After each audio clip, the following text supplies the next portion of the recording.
தாங்கள் பேரவைத் தலைவராக ஒருமனதாக தேர்ந்தெடுக்கப்பட்டுள்ளீர்கள். தங்களை இந்த ஆசனத்தில் மாண்புமிகு பேரவை முன்னவரும் எதிர்க்கட்சி தலைவரும் தங்களுடைய கரங்களை பிடித்து அழைத்து சென்று அமர வைத்தார்கள். இந்த சம்பிரதாயம் எப்படி வந்தது என்று சொன்னால் சுவாரஸ்யமாக இருக்கும். பெரிய வரலாறு சம்பவத்தில் உள்ளது. இங்கிலாந்து நாட்டில் உள்ள பாராளுமன்ற நடைமுறைகளை போன்றதே நம்முடைய பாராளுமன்ற நடைமுறைகளும்.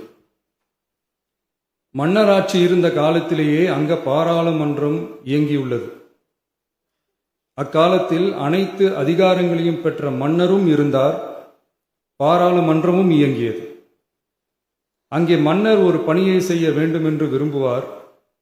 பாராளுமன்றம் அவருடைய விருப்பத்தை பெரும்பாலும் நிராகரிக்கும். மன்னர் விரும்பிய காரியத்தை பாராளுமன்றம் நிராகரித்து விட்டது என்கிற செய்தியை மன்னருக்கு சொல்ல வேண்டியவர் பாராளுமன்ற தலைவர், ஸ்பீக்கர் என்பார்கள். பாராளுமன்றத்தின் கருத்தை மன்னரிடம் சொல்ல வேண்டியவர் ஸ்பீக்கர். அதற்கு துணிவு வேண்டும்.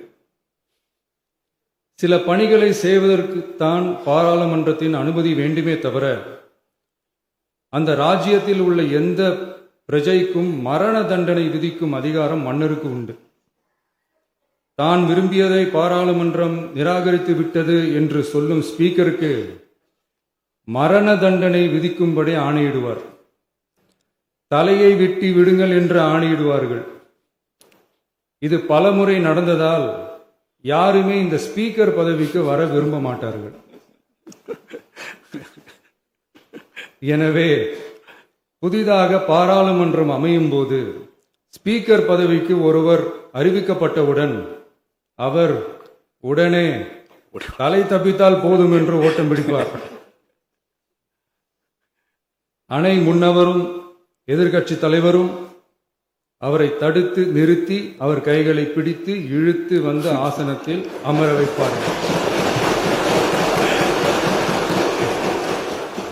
இதுதான் அந்த காலத்தில் இருந்து வந்த மரபு.